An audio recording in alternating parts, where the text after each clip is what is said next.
Why is it that it can be so difficult sometimes to let go of the past? Events that didn't quite go as planned, that stay with us, that leave an emotional residue that affects us from time to time. We all have emotional baggage like that, don't we? That can get in the road of our happiness, our mental well-being, and our ability to go after the things that we really want in life. So in this episode, we're going to take a look at emotional baggage, and in particular, how to let go of it, which can be tricky for sure. So if you're someone who wants to shed unhelpful associations that you have with your past, then this is definitely the episode for you. Grab a cuppa and let's get started.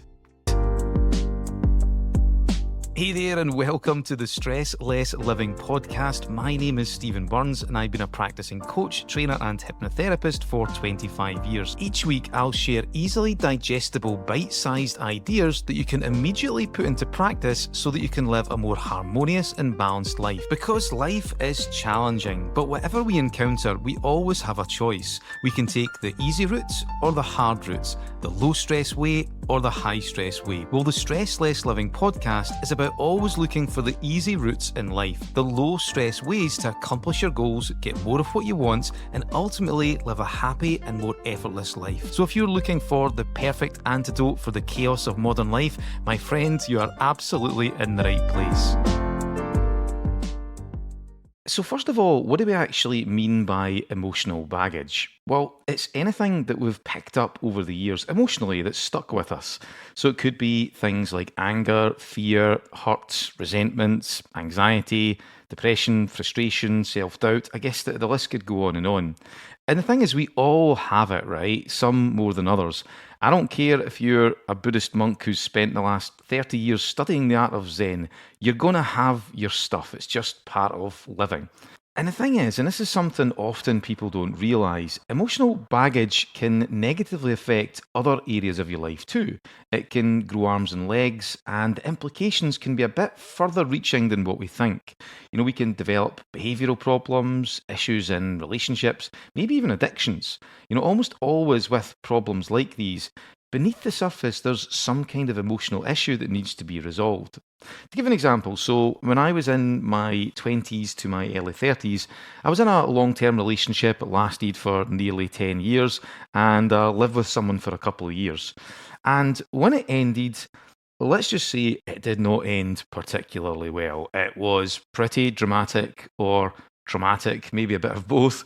And for a long time, I felt a ton of anger, loads of resentment and hurts and you name it. I think anger was probably the most prominent emotion. But it also bled into other stuff too. So trust issues in a relationship or in most relationships. Also, I found that I was partying quite a bit as well at that time, but not because I wanted to party. It was more through escapism. So this is what happens with emotional baggage most of the time. It can affect how you feel, but it can also negatively impact your behaviour, your relationships, and potentially your lifestyle. So how do we go about letting go of that? Well, before I talk about what I think is key to it, I want to first talk about the different strategies we often use to manage our emotions and to deal with unpleasant events that happen. Because it's often these strategies that we attempt to use that end up contributing to these additional problems that can be linked to emotional baggage. So essentially, there are three default methods that we tend to fall back on. We all use them, but none of them work long term. They can be short term coping strategies, but as I mentioned, a lot of the time they end up making the issues worse. So the first is avoidance. So we have a natural tendency as human beings to move away from pain or potential pain, imagined pain. So if something unpleasant happens to us, or if we anticipate that it could happen if we take a particular course of action, then subconsciously we often put it into the back of our mind and just hope that it goes away. We end up avoiding it or trying to avoid it. And, sometimes it does go away, it just disappears naturally, but a lot of the time we're just kicking the can down the road and it will eventually come back to bite us in the ass. So a classic example of this is stress that eventually leads to burnout. If we feel stress at work, for example, we'll often ignore it and just push on regardless. And, that's fine in some circumstances. Sometimes we have to do that if we've got, for example, a big project or a deadline or, something like that.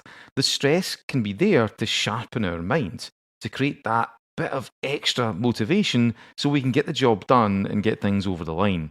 But if that then becomes your norm and you just continually ignore it, eventually your mind, your body is going to give you a signal and you could end up just breaking down. And that's often what happens when we reach burnout. And you see this with people who overwork. They just keep going and keep going, they ignore the signals to rest, and they eventually just drop. I've got to be honest, this is definitely something that I have to keep on top of. Being a business owner, there is a tendency to not really know when to stop. And sometimes I can just work and work and work and work. And I remember a few months ago when I counted back, I think I'd only had one full day off in 5 weeks, which was absolutely nuts. And the thing is, I can do that for a short period of time. But eventually I woke up and I couldn't think. I had no mental energy left. I wasn't listening to my mind and body. And the thing is, it was a bit of a false economy too, because I was finding it difficult to concentrate during the week because I wasn't getting the quality rest that clearly my mind and body needed.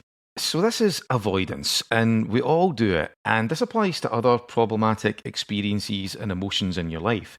Maybe you've got a problem in your relationship and you're just ignoring it, you're hoping it goes away, or you don't really know how to deal with it. And you don't like confrontation or you anticipate something bad might happen. So subconsciously you avoid it and you do everything to not actually confront the real issue. But eventually, you're going to need to deal with it. Ignoring it is a short term coping mechanism, but it's going to come back to bite you on the ass. So that's the first strategy we tend to use. The second is we would try to fight it. So you hear people talk about their problems or their emotions in this way quite a lot, and it's especially relevant in self-help. And I think it's terrible advice. You hear things like, you should conquer your fears or banish self-doubt. You should battle and defeat your demons. People use that one quite a lot. Or I'll show you how to crush a lack of confidence. And all of these statements make for good ad copy, for sure, but I think they're all pretty bad advice, if I'm being totally honest. They encourage you to fight with your emotions and fight with the inner parts that create those emotions. But when you get down to it, they are parts of you. And these emotions that you're experiencing are like internal warning systems. They're inner callings telling you that something needs to be addressed. They're trying to give you some kind of important message. So if you try to crush them or defeat them, banish them or eliminate them from existence, then you'll miss the important learning they're trying to make you aware of, which is a huge mistake. So, whenever we demonize our emotions or the parts of us that create those emotions, we end up escalating things inside our mind and almost always makes the problem worse. It creates unnecessary conflict and it adds an extra layer to the problem. You just end up fighting with yourself. So, trying to fight your emotions or the problems that you experience is never the answer. That's just going to make it worse. And a third and final approach we tend to use is freeze or fold.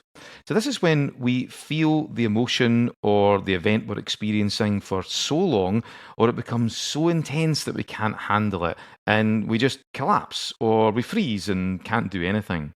So the example I gave you a moment ago about burnout, I think is a really good one for that. It's where you've flipped into fold mode. You wake up and you just can't face it. Your body, your mind has no energy. You can't think straight. And you just want to curl up in the bed and hope that the day goes away.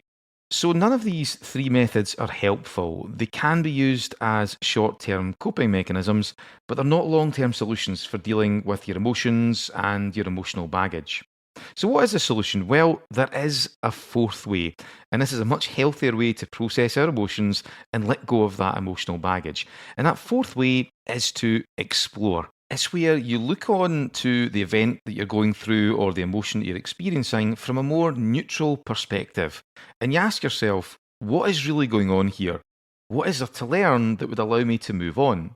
If I were to look back on this event or this emotion through older and wiser eyes, what did I miss that I didn't see the first time? Are you someone who struggles with work life balance? You find it difficult to maintain harmony between career ambitions and your personal well-being. You're doing your best to balance demands and deadlines with the other important aspects of your life, but things like burnout, stress, and a nagging sense of guilt seem to forever lurk in the background. Well, one of the best first steps that you can do to create more balance is to do a full life audit. This is a powerful process that helps you highlight areas of your life that are a little bit out of sync that potentially need addressing so that you can be more in harmony. So if you want to do a life audit, then I have a free PDF that will take you through the entire thing. To get access to that, please check the show notes. You'll see a link and all the information you need. So, say it's an event that didn't go your way. You want to look on through curious eyes and go, what can I glean from this that would allow me to turn it into some kind of transformational learning experience? And I know that sounds cheesy, it sounds a wee bit Instagrammy, but the difference this can make is unbelievable. When you ask these questions from a place of curiosity, from a place of being objective, when you're exploring like this, you start to really get some powerful insights that can help you resolve the emotion. You can let it go so you can finally move on. Now, of course, sometimes when you ask these questions, your mind initially says, nothing, I can't learn anything. What are you talking about? This was a horrible event. But eventually, when you ask it enough times and be objective about it, something comes. You get an insight that allows you to process the events and the emotion that you've attached to it in a healthy way, and this allows you to move on. You know, one of the reasons why emotions often get stuck is because when these emotionally intense events happen in our lives, we make an assessment of the situation, what it means. And because the emotion is so intense at the time, the assessment we make is often wrong. It's either not the full story or it's just wildly inaccurate. So when you look back through older and wiser eyes, with a bit more space and objectivity, you start to see the initial event from a different angle, a more mature perspective.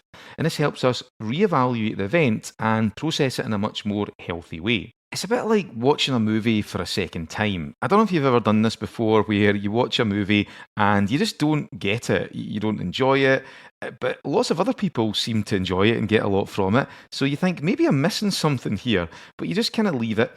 And then a few years later, you watch the movie again and you're like, wow, I totally get it this time. I see what I missed the first time.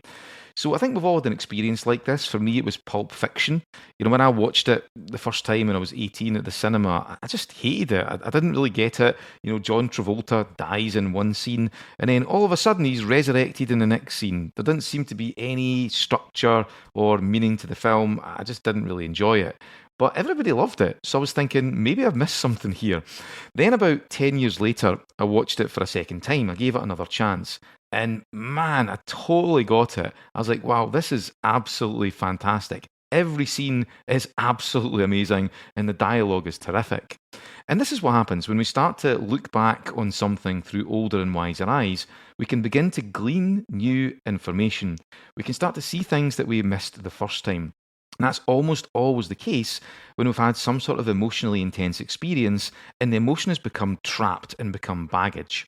So if you were to look on from this exploratory, objective perspective and ask yourself, what did I miss the first time? What is there to learn here that would allow me to glean something positive and then move on?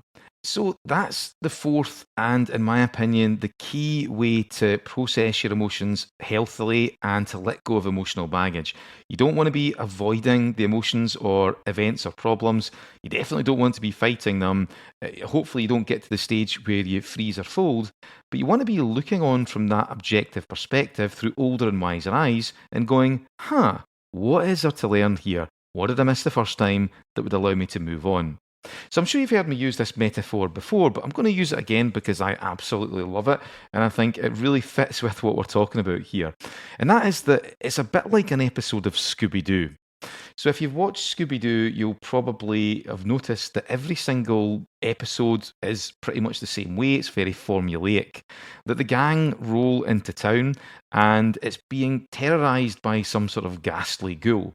And of course, they all have different strategies for dealing with the ghoul, for dealing with the monster. up first is Scooby and Shaggy. And I don't know if you can remember what their strategy was. Well, it's to basically run away and hide. So they're using the avoidance strategy.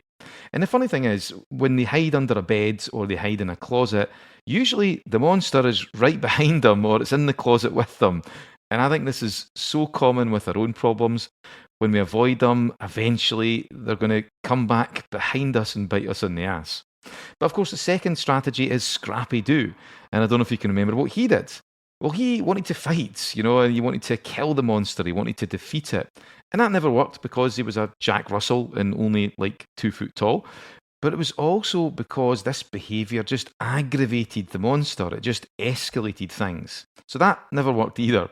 And instead, the way that they solved the problem was by being curious and by working from the premise that maybe this was not a monster at all. There was some kind of rational explanation that people had missed something that was fairly obvious. And of course, they then pieced together the clues. And the ending of every episode of Scooby Doo is exactly the same. It's the unveiling of the monster, the ghoul, and it's not a monster at all. It's just some former upstanding member of the community that's become twisted and distorted over time. It's usually the janitor or the bloke that sweeps the floors in the shop or something like that. But I think this is a great analogy for our problems and also for our problematic emotions. We don't want to run away from them. We don't want to demonize them. We want to approach them from a place of objective curiosity. And eventually we'll learn something that allows us to get a release and finally move on. So that's the main idea I want to get across in this episode. If you're looking for more specific techniques that you can use, then check out something called timeline therapy from NLP. It's an amazing process.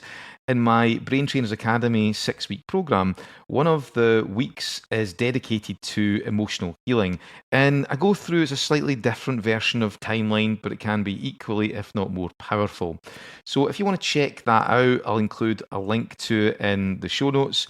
You can take a look at the page and see what you think. But timeline therapy, or this emotional healing process, works using the principle of memory reconsolidation. So, this is the idea that our memories are not entirely fixed. Memory can be quite fallible. And also, what we do is when we look back on old memories, we actually reevaluate them naturally. So, we make changes to what they mean to us. Sometimes we even make changes to the content of those memories. This has been showed by quite a lot of scientific research. So, this is really good because the reason why we stay stuck emotionally in our problems is not because of the past, but because we still have emotional residue attached or trapped in those past memories. So, by using timeline therapy or this emotional healing process, you can go back and you change your relationship to the memories. You can drain away the emotion from them. And you still remember that time, but you don't have that same emotional feeling to it. And the meaning of the memory changes as well. So it's a really powerful process, and if you want to check that out, like I said, I'll include a link to the Brain Trainers Academy 6-week program in the show notes. I dedicate an entire week to that emotional healing process. Also, learning mindfulness is amazing for this. Mindfulness has so many great things about it, but one of the things I find can be really useful is it teaches a principle called non-judging. So this is where you learn how to look at your thoughts and emotions in that objective way. So rather than getting pulled into them, getting pulled onto what we call the thought bus in mindfulness, where we have a thought inside our minds and we just jump on it, we engage with it, and we start to feel the emotion. You can actually start to get a bit of distance and not continually jump on that thought bus, allowing our feelings and emotions and thoughts to affect us. So you can really create this wonderful space when you practice mindfulness where you're not reacting to your thoughts and your emotions and your events. And there's a lovely feeling of stillness and a feeling of peace that you get from this. So if you're interested in learning more about mindfulness, then again, I'll include a link in the show notes. I do a training called the Mindfulness Practitioner. It's a live training on Zoom over 6 weeks. I finished the first one a few weeks ago and the feedback I got was absolutely amazing. So I'm going to be doing another one in a few months' time, most likely in June. So if you want to be added to the waiting list so that you get first shout on the discounted tickets, then again, I'll include that link in the show notes if you want to check that out. So that is us for this episode. Hope you enjoyed it. We have, of course, been talking about emotional baggage and how to let go of it. The key really is to be able to look on from that objective and curious viewpoint and start to glean some sort of useful learning, to look on through older, wiser, and more objective eyes and ask yourself, what did I miss the first time that could be really crucial to help me move forward? Every single experience that we have can be a potential learning moment. And as soon as we start to recognize that it can be this real transformational learning experience, then that's the thing that allows us to let go of the emotional baggage and move on. The reason why it sticks is because we haven't quite got the learning yet, or we've jumped to some sort of false assessment about the initial event. And that's understandable, especially when the emotion is intense. So being curious and looking on from that objective perspective is absolutely key. So I hope you enjoyed this episode. If you did enjoy it, if you could follow or subscribe wherever you listen to your podcasts, and if you're feeling especially generous, if you could leave me a review, it really does help get the word out. So have a great rest of your week, and I'll speak to you in the next episode.